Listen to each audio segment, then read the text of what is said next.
नमस्ते नमस्ते नमस्ते लखनलाल जी, आवाज आ रही मेरी? हाँ, आपकी मधुर आवाज आ रही है जी। नमस्ते जी। जी नमस्ते जी। वयं त्वां स्मरामो, वयं त्वां भजामो, वयं त्वां जगत्साक्षिरूपं नमामः। सदेकं निधानं निरालम्बमीशं, भवाम्भोधिपोतं शरण्यं व्रजामः। भवाम्भोधिपोतं शरण्यं व्रजामः।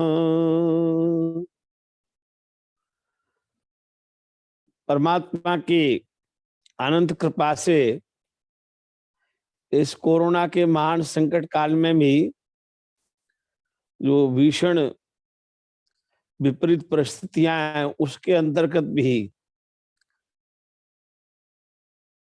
आर्य समाज मेहरौनी के हमारे ओजस्वी कर्मशील मंत्री श्रीमान लखनलाल जी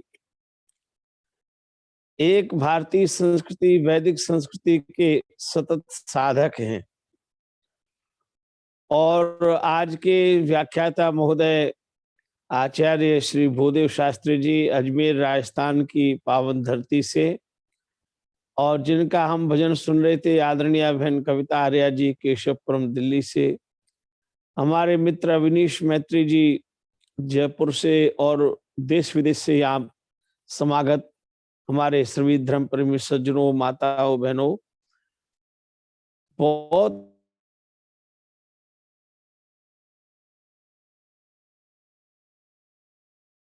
और सत्यात प्रकाश के अनेक प्रसंगों के द्वारा श्री भूदेव शास्त्री जी ने अपनी बात को, अपने प्रसंग को प्रस्तुत किया। परमात्मा की जब हम स्तुति, प्रार्थना, उपासना करते हैं तो आदरणीय लखनलाल जी अभी पिछले दिनों इस विषय पर मैंने एक चिंतन किया कि हमारे जो 8 मंत्र हैं ईश्वर स्तुति, प्रार्थना, उपासना के, उन 8 मंत्रों में 32 स्तुतियां, 24 स्तुति हैं और 6 प्रार्थनाएं और 6 उपासना हैं। इस तरह से मैंने उसका विभाजन करके देखा तो उसमें 34 प्रकार की दिव्य भावनाएं। तो भगवान की प्रार्थना के लिए जो मंत्र हमें याद हैं, संध्या के मंत्र याद हैं, है ना, ईश्वर स्तुति, प्रार्थना, उपासना के मंत्र याद हैं, ध्यान के मंत्र याद हैं। तो जितने भी भाई बहन यहाँ बैठे हैं उनसे मेरी ये प्रार्थना है कि प्राय लोग संस्कृत भाषा नहीं जानते और वेद के मंत्र संस्कृत में हैं, हमारी जो पद्धति है वो संस्कृत में है। तो आप जिस नगर में रहते हैं उस नगर में आपके पास में कोई आयुष्मान मंदिर है, वहां कोई आचार्य पुरोहित है, या उस नगर में कोई विद्वान है, तो सबसे पहला काम तो हम मंत्रों का शुद्ध उच्चारण सीख लें, है ना। तो शुद्ध उच्चारण के लिए आप उस आचार्य के पास संपर्क कर सकते हैं, वार्तालाप कर सकते हैं, पूछ सकते हैं। और ऐसी कोई कठिनाई है तो आज हमारे आचार्य भूदेव शास्त्री जी से, मुझसे भी संपर्क कर सकते हैं, फोन पूछ सकते हैं। हमारे लखनलाल जी से, वहाँ के जो वानप्रस्थी जी हैं उनसे संपर्क कर सकते हैं। तो पहला हमारा प्रयत्न होना चाहिए कि जो जितने हमें मंत्र याद हैं उन मंत्रों का शुद्ध उच्चारण सीख लें।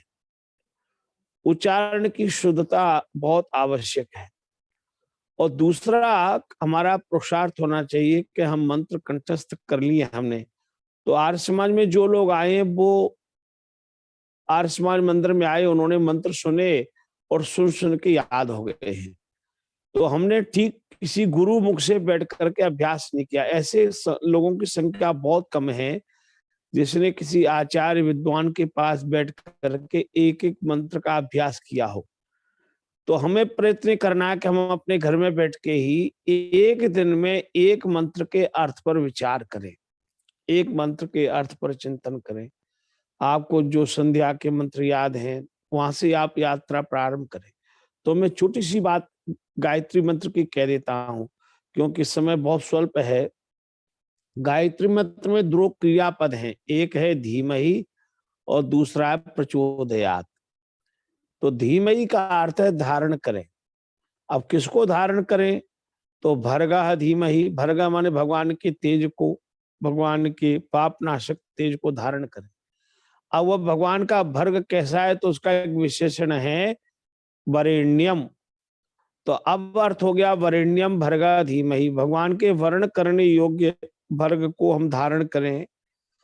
अब वो वरेण्य भर्ग किसका है? अत्यंत श्रेष्ठ, इस सृष्टि में जो सबसे दिव्यतम तेज है, पवित्रतम तेज है, उस तेज का नाम भर्ग है। वही भर्ग वर्णीय है, वर्ण करने योग्य है, ध्यान करने योग्य है, अपनाने योग्य है।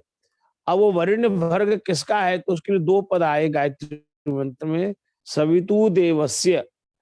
सवितु माने सबको उत्पन्न करने वाले, देवस्य देवों का भी देव जो परमात्मा है। तो अर्थ क्या निकला? सवितु देवस्य वरेण्यम भर्गः धीमहि, सविता देव के वर्ण करने योग्य भर्ग को हम धीमहि हृदय में धारण करें। अब चाहिए हमने अपने हृदय में, अपने मन में, अपनी बुद्धि में, अपने प्राणों में, अपनी आत्मा में भगवान के इस भर्ग को धारण करने का हम कितना पुरुषार्थ कर रहे हैं।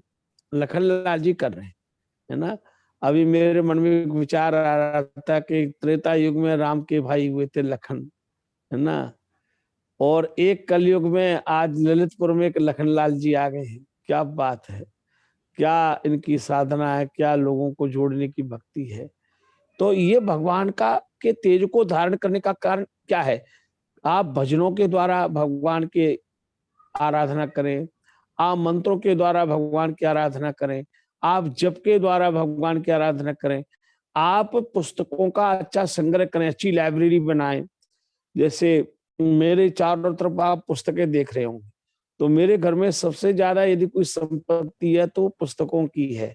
लोगों अपने बेडों में सब भरते हैं, मेरे घर में अलमारी अलमारी सब पुस्तकों की चारों ओर दिखाई देंगी। बहुत तो अच्छी कई बात। कई बार मेरे मित्र घर में आते हैं तो कहते हैं आचार्य जी आपके घर में जितनी पुस्तकें हमने तो आज तक जीवन में नहीं देखी। तो मैंने कहा हमारे घर में यदि आप कोई, मैं तो ये चाहता हूँ कि दीवारें खोदी जाए तो पुस्तकें निकले उसमें से।